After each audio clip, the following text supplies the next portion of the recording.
Om Sadashiva Samarambam Shankaracharya Madhyamam Asmadacharya Paryantam Vande Guru Param Ishvaro Guratmeti Murti Veda Vibhagine Vyomabda Vyapta Dehaya Dakshinamurtaye Namaha Sava Vedanta Sedanta Gocharam Tamagocharam Govindam Paramanandam Satguru Pranatoshmaham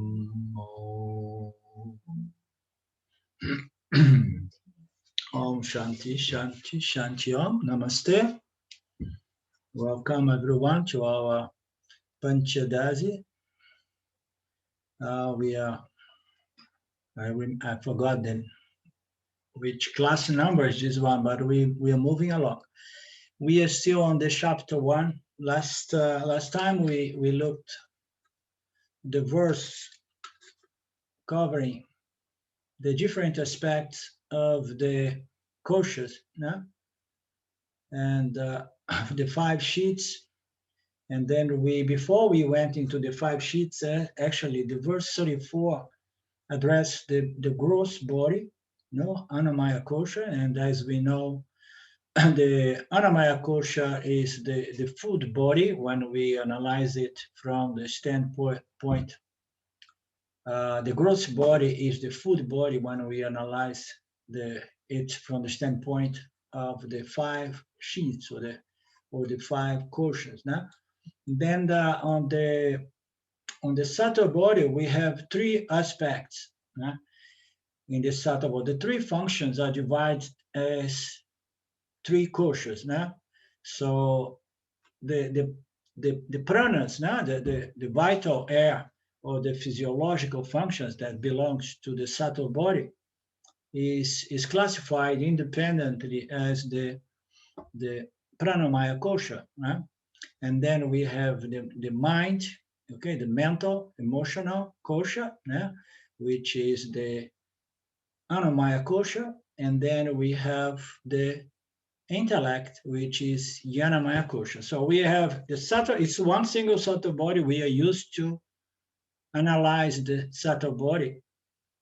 And then we, with the aim of discriminate the self from the subtle body. Now we are very much confused about ourselves because we identify a lot with our emotions, our thoughts, our energies, and our personality in general, and our determinations, our notions. So this is all part of the subtle body, and looking from this perspective of the 5 koshas, we have 3 koshas in the subtle body. Okay, we have the lower one, which is the pranamaya kosha, the vital air koshas, the physiological functions. Those, the subtle body is a single organism, is highly sattvic. There is a lot of sattva in there. But when we look into the functions of the pranas, it has a little bit more rajas in there. Therefore, it is dynamic and it moves the body. It keeps the body alive. And then we go to the manomaya kosha, which is the mind.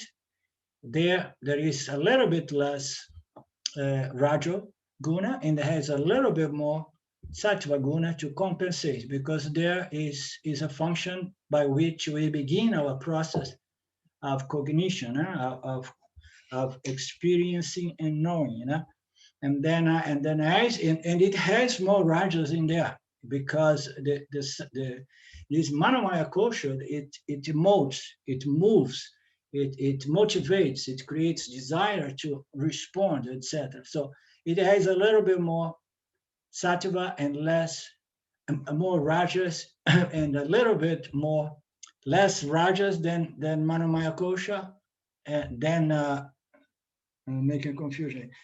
Then Pranamaya Kosha, there is less Raja, there is more Sattva, okay? And it moves and it has already a good chunk of Sattva. So when we move to the Vijnana Maya Kosha is the most sattvic aspect of our subtle body. Okay, we have a lot of sattva there because the function of Jnana Maya Kosha, which is the intellect, is just to decide, to determine, to discern, to discriminate, to choose. So it is purely intellectual. Now, although in some of the teachings, we attach it together to the ego, and then when we look at the Vijnanamaya Kosha in its aspect, in its elements, of responding. So, of course, for responding, it requires also Rajaguna, and it requires the organs of actions to offer response based on one's determination, decision, choice. Okay, so just to illustrate a little bit the play of the three gunas, the sattva body is predominantly sattvic, and according to each one of these functions, we have a little different proportions of the three energies and the five subtle elements. They are all there in that play as well, all the subtle elements are there as well, making a difference. You need a lot of fire for the pranas, and you need a lot of other elements such as air and space for the intellect. The subtler the function, the subtler are the elements, making an impact, making how you say, an influence, in that center.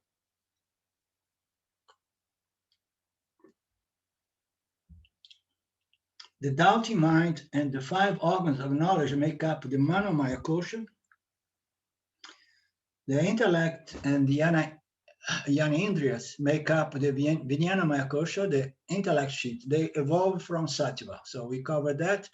The verse 36, the impure Sattva, which is the causal body, bliss. The impure Sattva, which is Sattva with inclusions of Rajas and Tamas, which is the causal body. It offers what? It offers bliss and other mental modifications in seed form. So everything is there in the causal body as potential, as vasanas, as seeds, okay? Seed breeds, seed thoughts, seed emotions, okay? All of that is called the Anandamaya Kosha, or the bliss sheets. When the self identifies with various sheets, it seems to take one on the attributes of each sheet with which it's identified. So which is most relevant of this impure sattva, which is the causal body, is that the causal body is is constituted by basically no Rajaguna. There is no such a thing that no Raja or no Tamas. Above the line of Maya, there is already the play of the three gunas all the time present. Okay, but the causal body, there is very little rajas there. That's why there is really nothing going on. There is nothing being projected. Rajas is suppressed in the Anandamaya Kosha. Okay, so in the Anandamaya Kosha, the most predominant energies there is sattva and tamas. Okay, so there is a lot of tamas, and there is a lot of sattva. Tamas is what makes the causal body to be what Dave is right. Okay, thank you. I was watching to see if somebody else were going to. Thank you, Dave. I was actually expecting Elizabeth, but she's not showing up. So I was saying that the Anandamaya Kosha is predominantly sattva and tamas. Tamas is responsible for not knowing anyana. So when we go into that state, either by going to a profound nirvikalpa samadhi or in a very, very, very profound deep sleep, So what is in there? What's in there is that there is absolutely not knowing. There is ignorance. There is avidya. That's why often, so the causal body is associated to ignorance because the jiva there appears to be a not knower. It does not know anything. And that is due to tamas. Tamas is the concealing, is that which prevents us to know, is this dense energy, okay, that absorbs consciousness rather than reflecting and producing sentience, the human sentience. So in that state, tamas is responsible for not knowing, and then sattva, which is in there, is responsible for the feeling of ananta. So we call it anandamaya kosha because we feel blissful in deep sleep. You understand? So this feeling of blissfulness is due to sattva, but sattva is there, and it is not as clear and conscious as the sattva produced in the subtle body. It is in there, okay, and it is going to be responsible for the experience and knowledge that I experience bliss in deep sleep. So we know that we enter the deep sleep, and we do enjoy, which indicates us that there is a knower, an experience there that loves to go to sleep and enjoy. Okay, so this feeling of ananta is due to sattva. Sattva allows us to experience and know that state as bliss, okay, as ananta. And but the problem is that this ananta, this blissfulness there, it's side by side with total ignorance. So we can't really take any advantage of deep sleep or even nirvikalpa samadhi, as Ramana Maharshi used to say, don't be crazy, don't go for nirvikalpa samadhi, just stay alert, and inquire and so on. So we don't take advantage of deep sleep because our knowing, our knowingness, our knowledge, our sattva is not dominant enough so that we can learn, oh, I'm experienced, you know, an ocean here of tamas. I'm experienced, this peace derived of non-duality, and therefore this experience can only be an experience of myself, you know, without the ego, without the mind and its project. So there is no intellect there to make that assertion, that determination. Therefore, it's not very helpful.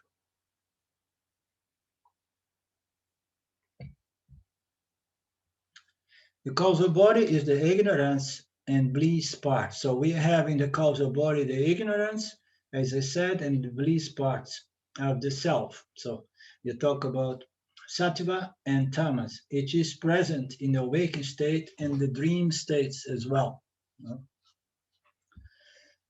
It manifests in degrees. So this bliss, because in the waking state we have access to this bliss as well. We in the awake state we are subject to ignorance, as we know, and in the awakened state we are subject to bliss as well. Okay, and it's also present in the dream state because when we have beautiful dreams, so we really enjoy. So you probably remember certain dreams that you wish to go immediately back to them because it's a source of ananda. So we have this, and we have ignorance as well in the awakened state and the dream state. And this Anandamaya Kosha, it manifests in degrees as Priya, Moda, Pramoda, as we probably all of us have heard Ramji talking about that.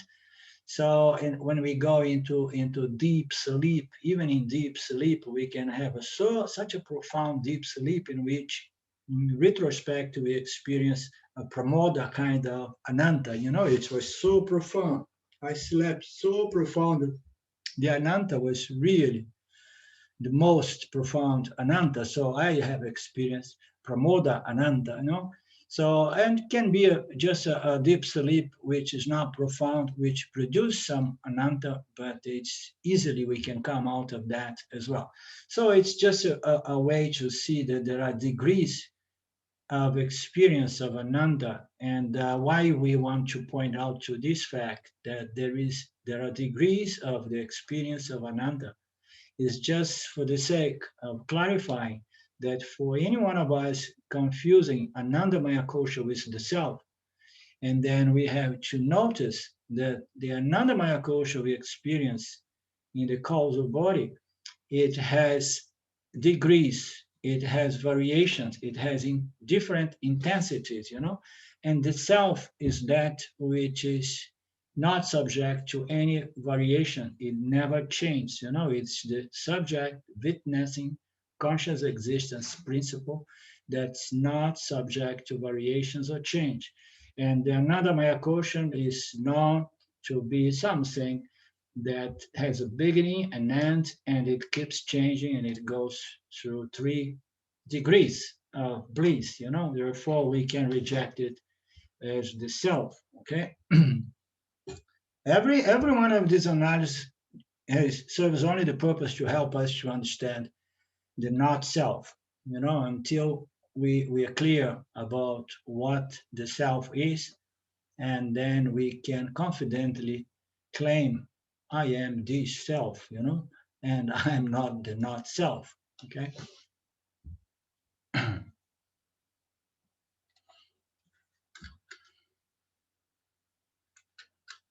Jiva mistakenly takes the cautious, not the limitless consciousness that illumines them. The intimate connection between consciousness and the cautious is tricky, but it's not an actual problem because the self is always free of everything. So, what is the connection between consciousness and all these experiences? I mean, it is tricky in the sense that we are easily identified with our experiences. All our experience from the denser level, experience ourselves through the physical body, you know, and experience ourselves as different mental states of ananta. So the common factor there is that we easily believe that I am my experiences, and we easily forget that experiences is the most primordial object that happens within the scope of I, the subject. So an experience is an object, okay? It is a complex object, it is a subtle object, but it is an object. Why? Because it happens to me. I perceive and I know the experience. And it's so easy for us to get identified with experience. So fundamentally, if we want to keep Vedanta very simple, we could also say that the sadhana could only be like to discriminate myself from my experience, because that's what we do. We are just trying to separate, discriminate ourselves from all our experience, from any one of those 5 different levels, or the 3 bodies, or the 3 states, or whatsoever. It's very simple, Vedanta likes to break down all these discriminations so that we can understand more clearly how easily Maya tricks us into identify with these experiences. Lindo, sorry, can I Yes, ask please. you? Maybe I lose some of your explanation, but why it says at the beginning? It says the causal body is the ignorance bliss part of the self. It is present in the waking state and in the dream state. Why it says that? Well, the causal body. Let me go back there. Because I was reading again and I don't understand this. Yeah, the causal body, it has 2 components to itself. One is tamas, and sometimes we hear the text saying that it's like a notion of tamas with a certain sattva that makes it possible to be known in a very, very subtle way. You understand? So it is present there in the causal body, this experience of a notion of Thomas that produce no duality. The knower and the known is not really there, but yet there is a knower, which is the prana, the beginning of the jiva. And the jiva comes into existence as the prana jiva. So this prana, all of that is there, the ignorance and the bliss part of the self. And this ignorance and this causal body and this ignorance and this bliss is also present. That's why I said it's also present through the other two states. In the awakened states, we have the causal body. We could change the word and say the unconscious mind of the jiva is there. The mind of bias, of vasanas, of tendencies, of subconscious stuff is there, influence our experience. So these two aspects, the bliss and the ignorance, are there. And the bliss is there because there is always, in every moment, around any corner, there is an opportunity for bliss. And the bliss, we know, it's it's better when it is a state of mind. It's even better when it is self-knowledge, but it can always be experienced when we gain what we want. When we gain an object of desire because our mind resolves itself in peace. So there are different ways to experience in the wake state by deep meditation, by gaining what you want, or in the deep sleep, just resolve the mind. Allowing Shwara to resolve the mind into total ignorance with an element of bliss. So in the dream state as well, we have some knowledge, we have some bliss is available, but there is a lot of ignorance. Okay, thank you.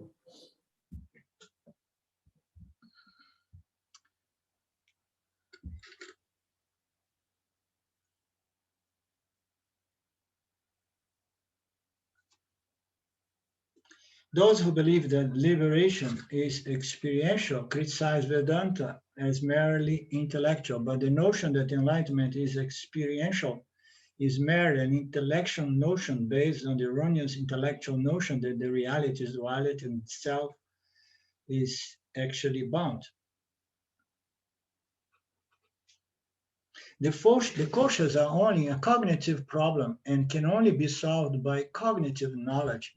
Okay, so we know that the only solution for the jiva condition is by the means of knowledge, understanding, and the koshas, they are experience. Oh yes, but those are experience. So I want to have an experience of the self. No, we are here to analyze experience, whatsoever level of experience, and break the identification of the jiva atma with its experiences, because the jiva was designed to be the experiencer, the agent who experiences and knows duality, the world of object. So we are here to break this identification. And as we know, what is the first experience we have? My body, So the body is the first object that we get identified with, the food body, So we are here to break this identification, and this can only be possible how? Oh, by having a blissful epiphany in which I leave the body. So that's all right. Who would pass on that? Oh, you want? I got some ticket here, so I give you my ticket. You go. You're gonna have a out of the body experience. I will raise my hand and say, oh, why not? It's fun, But as we know, you just have the experience whatsoever state or epiphany, and then every state is going to end, and then we are back. And almost invariably, we don't learn many things from these epiphanies or experience.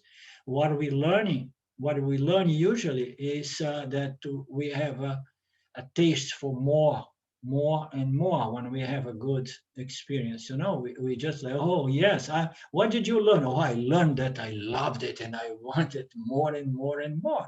So we are left with vasana for more.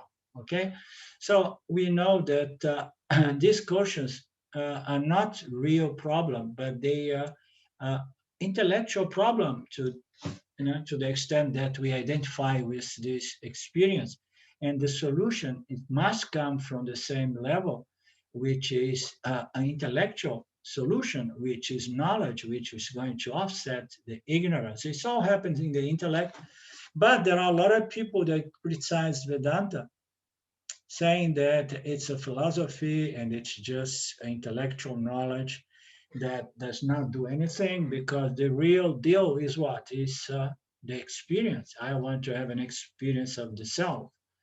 And the Vedanta is going to say, so don't ask for the impossible, because you can't really experience the self. Why not? Because you are the self. Huh? So, and then it takes time until we understand that we are searching for something, that it is our very nature, and we take our experience to be ourselves, but it's not really like that. And Vedanta is not an intellectual, although it is an intellectual path, because ignorance is really intellectual. Have you ever thought about that? That ignorance is purely intellectual. Huh, David? That one you like, huh? Ignorance is purely intellectual. It is a misapprehension of phenomena, misapprehension of my own experience. And then I come to some erroneous conclusions, and I take myself to be my experience is purely intellectual. And people believe that Vedanta is no good because it's an intellectual path. Okay? Why? Because people believe that there is no salvation in the intellect. The only salvation is in the so-called no mind. In other words, they want to remove the mind and the world, and then they say, only then there is salvation. You understand? I am free. Now, Vedanta comes and says, so you're not free, because these states, they are bound by time. You come out of those states. The only freedom is intellectual, cognitive freedom, knowledge. Okay, so the kosher, the misapprehension, the misidentification happens in the intellect, and in the intellect, the removal of all these notions can be canceled. Okay, the notion that enlightenment is an experience is again an intellectual notion based on the erroneous intellectual notion that reality is duality and the self is bound. So everything is happening on the realm of the intellect, which is the jiva. The jiva is the intellect, is the agent, and there's no way to people say, no, I want a path which is not intellectual. I mean, how are you going to function? How are you going to search? How are you going to grow without your intellect? Oh, I want to feel it. So you're going to feel it. You're going to feel it from the standpoint of ignorance, or you're going to feel things by the standpoint, by the perspective of knowledge, understand, self-knowledge. You're going to feel everything likewise. Okay, let's leave this discussion. Let's enter the paragraph that address the elimination of non-essential variables. Okay, Mandukya Prakriya. The method of inquiry employed in the following verse is called the elimination of non-essential variables. Anaya Vyatireka. Anvaya is the presence of one variable in the absence of another. Okay? The presence of a variable in the absence of another. Vyatireka is the absence of one variable in the presence of the other. So we have a presence of a variable in the absence of another, and we have the absence of one variable in the presence of the other. So it sounds very complicated, but in the end, it's very simple. Vedanta likes to make things a little more complicated than what they are sometimes.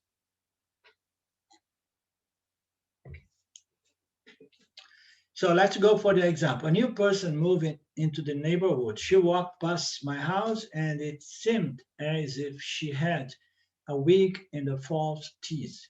Okay. So Ramji was very curious about this beautiful woman and he was suspecting that she was bald and toothless. So in the early morning, he went there, knocked at her door, and she did not have time to dress and appear without her wig and her teeth.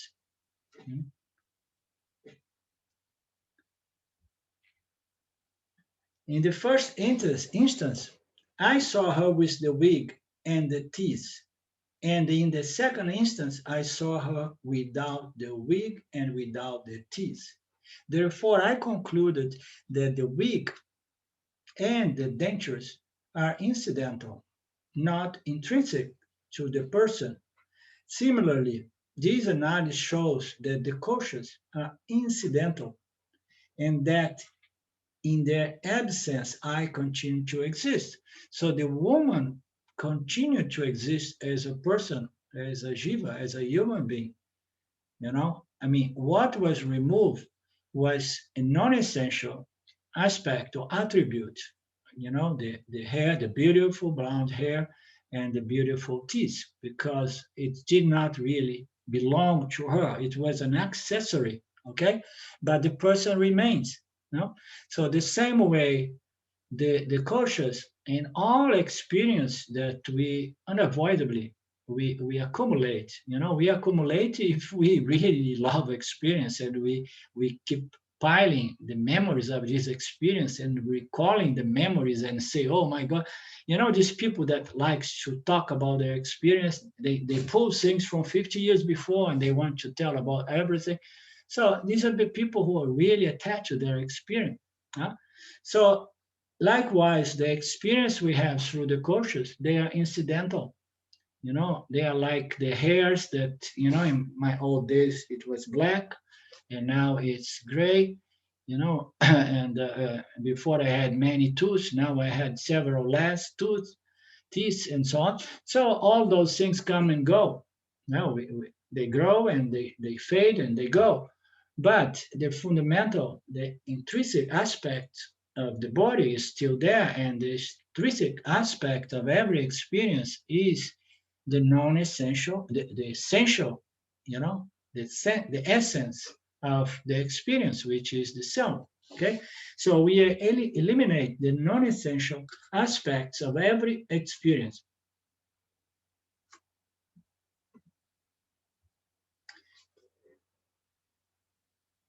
So the cautious are incidental, and that in the absence of these 5 levels of human experience, I exist. So let's say we we go into a blissful state of Anandamaya kosha in the awakened state. Okay, so we are doing something. Claudio is a good chef. He's there in the kitchen cooking something nice.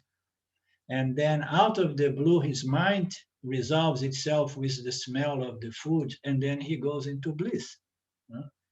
And then he said, oh, bliss, Ananda Maya Kosha visiting me again here, So, and then being a good yani, he's going to say, okay, it will go. It came and it will go because this is not really intrinsic to myself. This Anandamaya kosha that I got accidentally here is not really what I am. Why? Why not? Because he says, because I know it will change. It is just a state. Okay. So the states are experience. Okay. Anandamaya kosha is a state of experience, and every object of experience goes through different phases of producing satisfaction, like priya, moda, pramoda, and then we get fed up by certain objects, and then when we see they no longer produce ananta. So all of this we know by direct experience and by knowledge following the logic presented by Vedanta. that they are incidental. They are coming and going, and they are not really what I am. Okay? So I continue existing in spite of all these different experience. If I think I am some part of myself, but discover that I exist without that part, I cannot be what I thought I was. So an experience is a part of myself, although the self has no part. But if I trip and I imagine that that I am some part of myself, I am in this case, let's say the body or the experience, and discover that I exist without that part. So what's going to be the case? Like, oh my God, I'm a little bit concerned here because it seems I'm losing a part of myself, you know.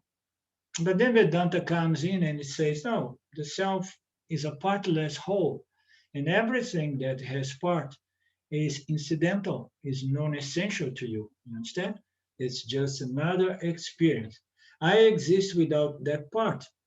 I cannot be what I thought I was. Awareness, consciousness, the I is anyaya, essential.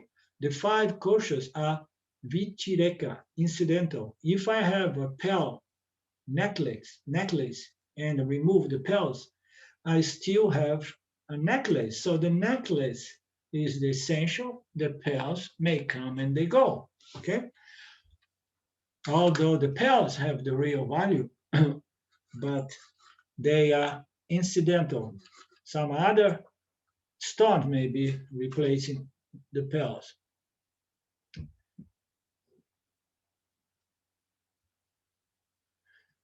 Okay, so anything, any question, any contribution from you guys?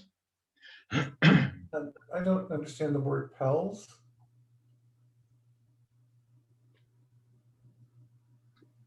I think Arlindo, I think Arlindo meant to say pearls. Pearls, yeah.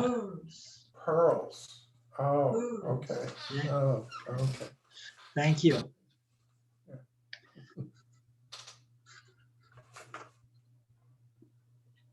Arlindo, I do have one question. Please. I'm confused about identity and the causal body. I kind of understand identity with the body, the physical, anandamaya, the prana, and the subtle body, but the two aspects. But I don't really understand what form identity takes in a causal body. Yeah. I mean, and if it's more subtle than the subtle bodies, then can you say really that I have a causal body and that you have a different causal body? I mean, do we share a causal? I don't get it. It's confusing. To add to that, I was reading the big picture, and it was a very different viewpoint on causal body in the big picture too. So it's a, I couldn't resolve it in the big picture either, Lynn. So. Okay, so the causal body is the most subtle, as we know, and it calls the intellect, it calls the subtle body. So it's said that the causal body is almost incomprehensible because it cannot really be objectified by the jiva. The intellect is an effect of the causal body. Causal body is called causal because it calls the subtle and the physical, okay? So now how we understand and know the subtle body? By inference. You understand? We know that the subtle body is the unconscious impressions or tendencies or predispositions, that we have. We have all these subtle mental emotional impressions that somehow are kept in the unconscious mind, as in the more contemporary language. So we know that we have an unconscious mind. We know we have a subconscious mind. We know we have tendencies that somehow, we call it vasanas. They tends to dominate my conscious mind, pushing us around, forcing us to do things. We can analyze the teaching of Vedanta and we can understand that we have a causal body.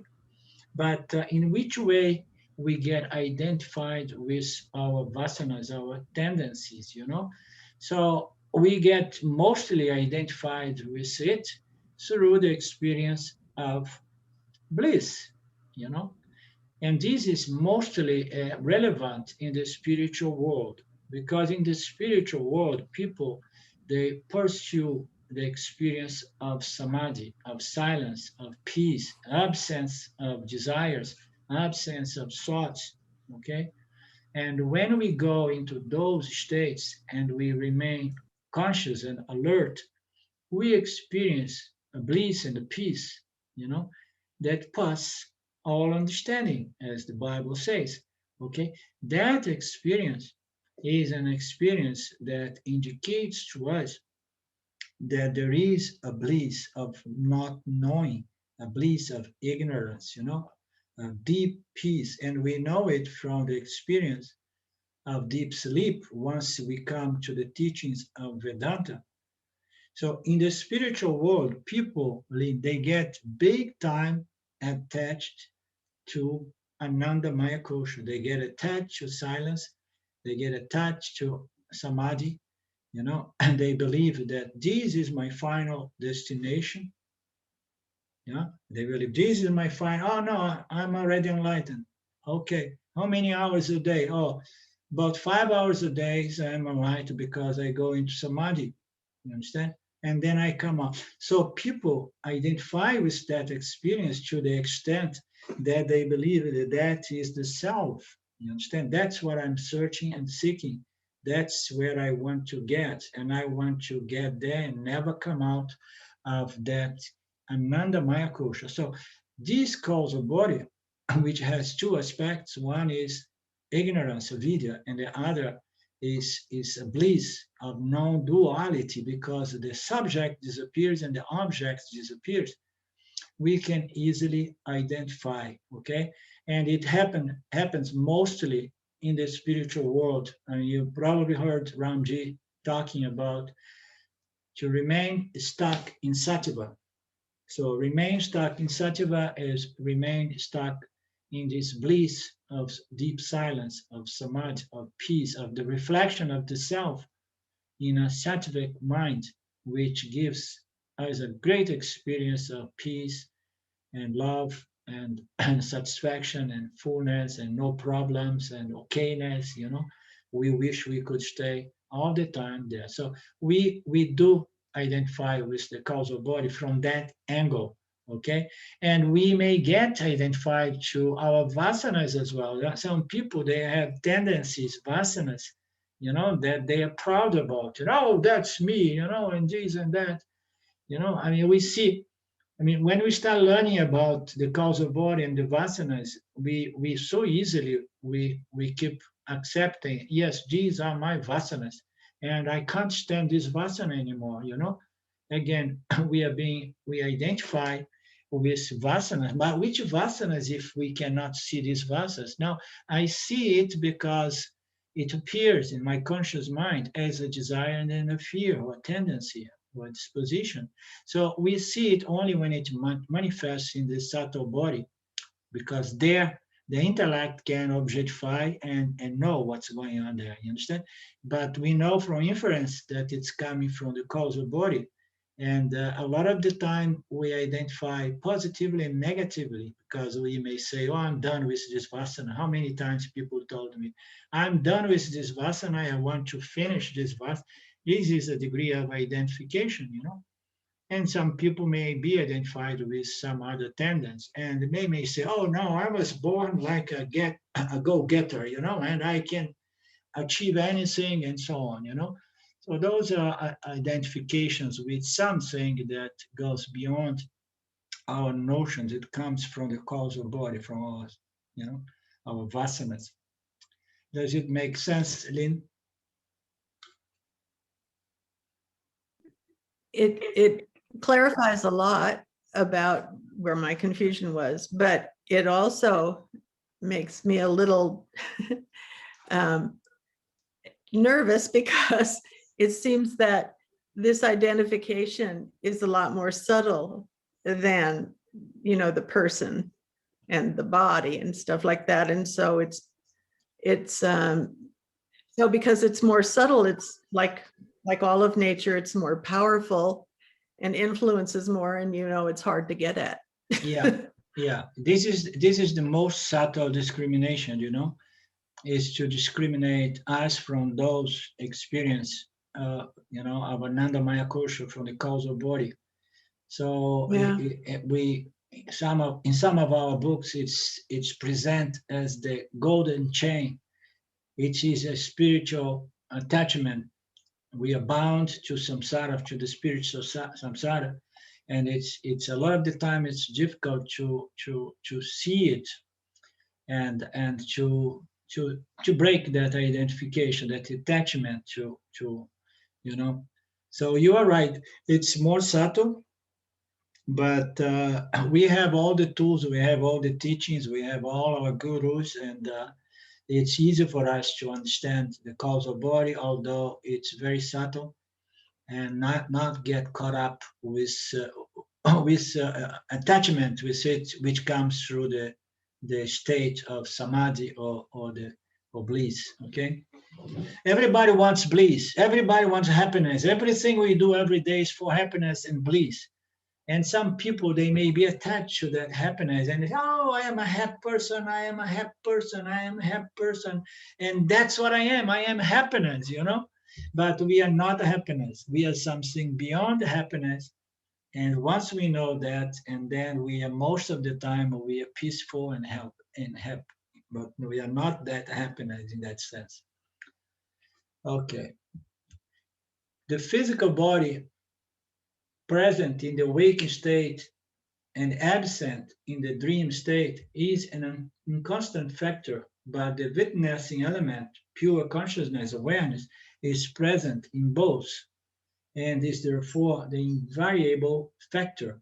Okay, so in the presence of the physical body, there is something that is constant.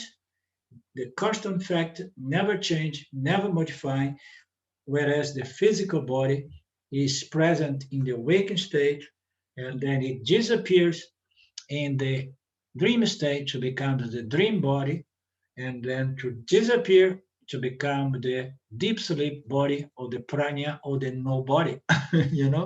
So this body is not constant, is an inconstant factor. But as we know, and that's the purpose of all these teachings, is that there is something that is a constant factor, okay? It does not change, and that is pure consciousness. It's present through the three bodies, in the three states, is the invariable factor. The first pair to separate is the self and the gross body. It shows that there are no single entity and the body is incidental. The first pair to separate. So the first, why did Ramji use this expression, the first pair to separate the self from the physical body? Okay. So the first thing to discriminate, and these separations, as we know, they are not physical, they are cognitive only. Yeah?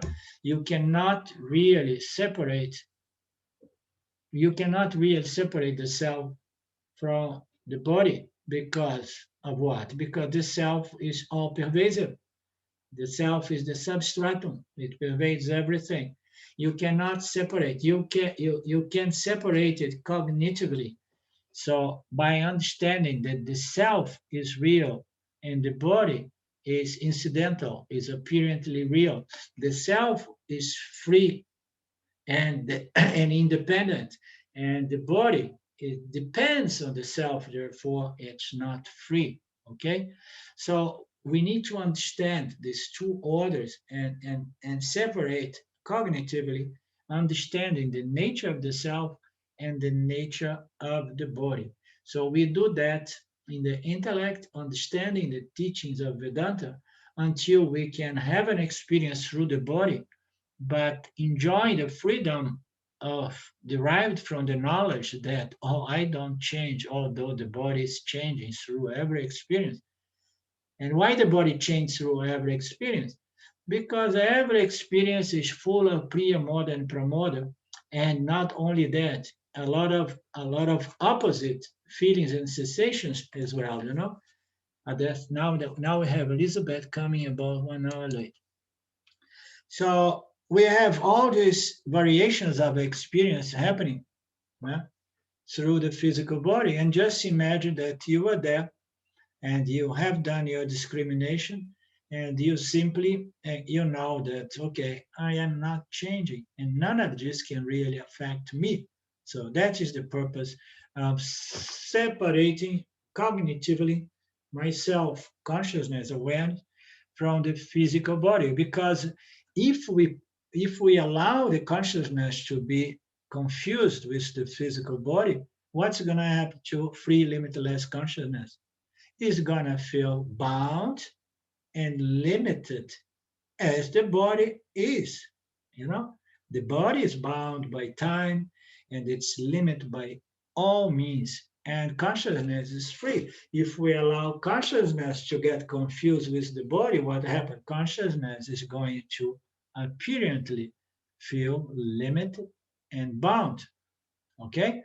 So therefore, we need to do that cognitively. It shows that there are no single entity and that the body is accidental.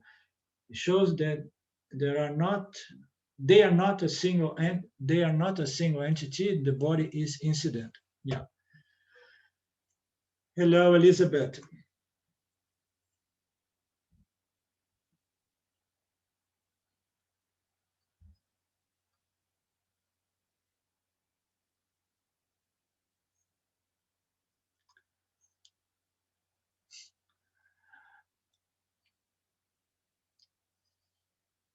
Okay, we got it.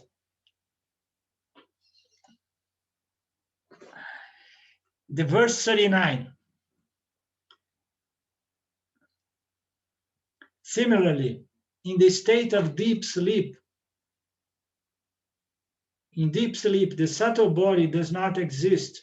So before we are saying that the physical body does not exist, you know, in the dream state. And the dream state, the physical body changed to become the dream body. Similarly, the state of deep sleep, the subtle body disappeared. How about that? Okay, so I came from the waking state, and then I moved into the dream state, and then I lost my physical body. The physical body had to give room to the subtle body. And then I'm in the subtle body, and I'm totally attached to the dreamer, to the subtle body of the dreamer, projecting and having some experience. And then comes the prana jiva and say, hey, come on, it's time you just make room for myself. I am the guy now. Okay. And then my subtle body, my dreamer, disappear. It does not exist. And then I have the subtle body, which is the body of the prana. So now I have a different jiva.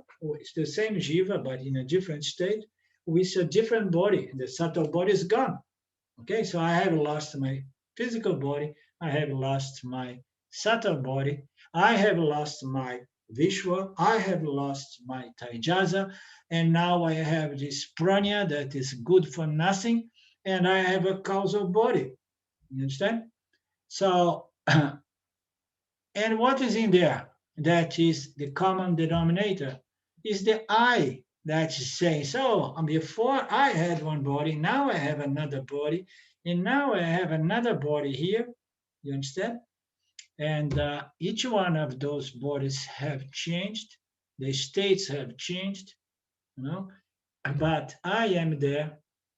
This inconstant, what is inconstant was not essential to me, but I am there as the constant factor, okay? Awareness, consciousness, which witness those states, yeah? I witness the presence of the subtle body and the disappearance of the subtle body in deep sleep. Therefore, the subtle body is incidental, come and go, it's phenomenal, okay? It's inconstant, okay? It is a variable factor, it keeps changing.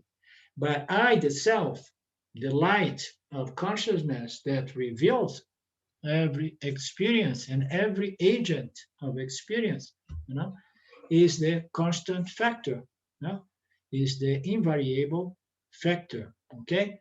So it's very simple. The second pair to separate is the self and the subtle body. So we understand that the subtle body is not the real thing because it disappears.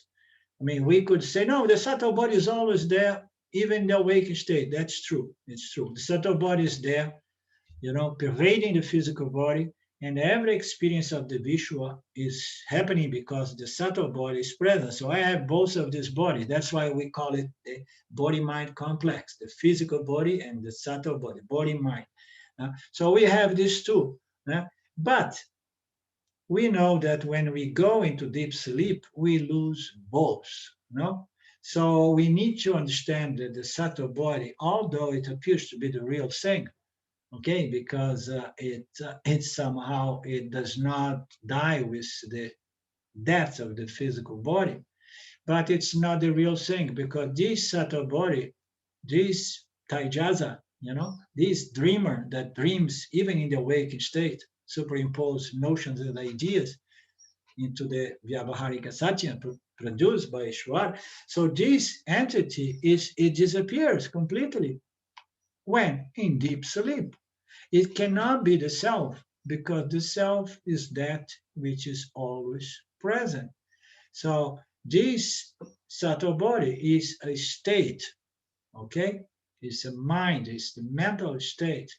And this subtle body needs to be discriminated and separate from the self. They are not one entity, and we need to understand that the subtle body is incidental. Now we have removed both the subtle body and the gross body from consciousness. Consciousness is that which witness, experience, and knows. Experience is a stretch to use this word, but it is the witnessing conscious existence principle which fundamentally reveals the presence and the absence of the physical body and the presence and the absence of the subtle body. Okay? So what is in the subtle body? A lot of thoughts. So when Cloud goes into meditation, he sees that which seems to be the subtle body, the thoughts disappear. And now I am experiencing no thoughts. So this aspect of the subtle body is incidental. It keeps changing. You understand? So this entity is not really the consciousness which is free and limitless and independent of all variable attributes or phenomena or factors. Now we have removed both the subtle body and the gross body from I consciousness, just as we do not include our clothing in the meaning of the word I. So when I say I do not include my pair of glasses and I don't include my clothes, okay? So I may include different parts of the body, but I don't include my glass, although I cannot see the world without my glass, for example. Yeah? So in the same way, this I should never include the three bodies into itself, because if you really include, and then this I it becomes a whole with parts. And the scripture describes the self as a partless whole. It's whole, full, and complete without any parts. Because this I is Satya. In Satya, there is non-duality. There is only conscious existence. And Mithya, the secondary order of reality, is a superimposition of infinite names and forms that makes the self to appear as colored by many parts. But the conscious existence is absolutely free and independent, the same way we are free and independent of our clothes and our glasses. So we exist without our clothes, we exist without our glass. I'm referring I as the body, the physical body as an analogy, right? So just as we do not include our clothing to the mean I when I am identifying myself as the body or the three bodies, I should not include, the three bodies in the word I. What comes and goes is incidental. With what is always present and never changes is my essential self, my nature, that which is always present and never subject to any priya, moda, and pramoda or whatsoever modification. No? So it does not have any feeling and experience anything that could be said to be a quality or an attribute. It is reality. Neither the gross body nor the subtle body is real. Sleep is not the is is not the non-existence of the I awareness. So this is a good point. A lot of people have this doubt in the beginning when they come to Vedanta. You say, no, no, okay, I understand the self because I believe that I am the self and I am the witnessing principle and I can experience many things. But when I go into deep sleep, I do not experience anything. And then it means to say that I'm not present in deep sleep. So the self is not present in deep sleep. What is the implied meaning? That the self, it rises together with the other two states. So, and then the self now depends on the dream and the awakening state. Because when the subtle objects of the dream world or the dense objects of the awakened world arise, and then the self arises, which is an absurd as we know, because the self is not part, product, or property of any object of experience. It's an independent, free, limitless principle that pervades every and all objects of experience. Okay, so none of this is the self. Sleep is not the non-existence of the self. Consciousness, awareness is there, witnessing the sleep state. There is some sattva there that allows the prana to experience and to enjoy, and every night wish to have a very beautiful, profound night of ananta, deep sleep. Okay, it's a joyful experience, and we only love things that we experience, as we know. Okay, if sleep is the non-existence of the self, nobody will sleep. Of course, this is Ramji with his logics that sometimes that are so beautiful. I say if sleep is the absence of the self, it means to say I will never go to sleep. Why? Because I love myself, right? I love myself. I'm not going to a state in which I'm no longer existing. I have really such appreciation.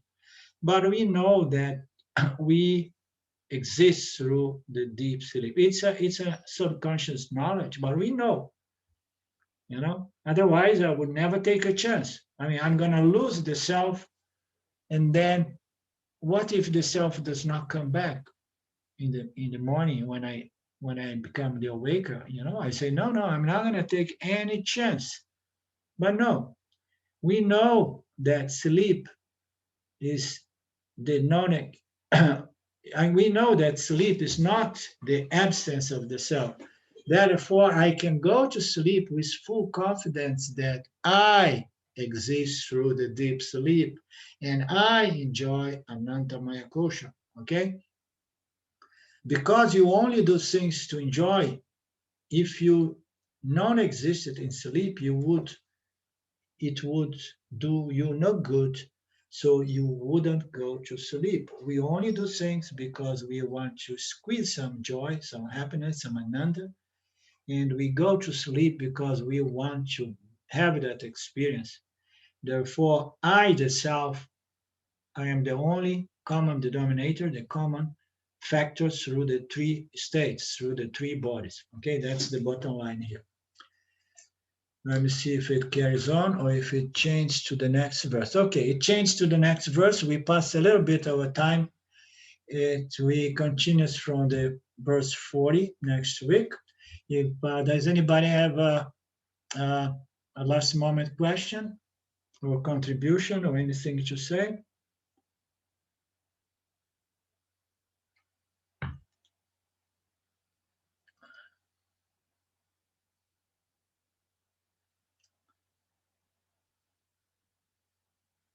Om Purnamada Purnamidam Purnamudachate Purnasya Purnamadaya Purnamevavashishate. Om Shanti Shanti Shanti. Thank you a lot. Thank you, my friends. Good to see you again. Namaste. We meet again soon, Ishwara willing. Elizabeth, you spoke, and we haven't heard a word because your mic was closed.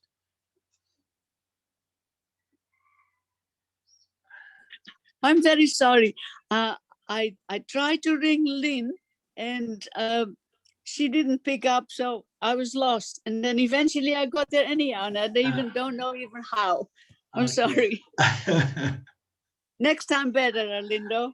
Okay. Good to have you here. Anyhow. Thank you. Okay, Good to much be love. here. Okay. Much love to you too. Thank you. Thank you. Thank you. Ciao. Bye, Gert. Bye-bye. Linda, goodbye. Thank you.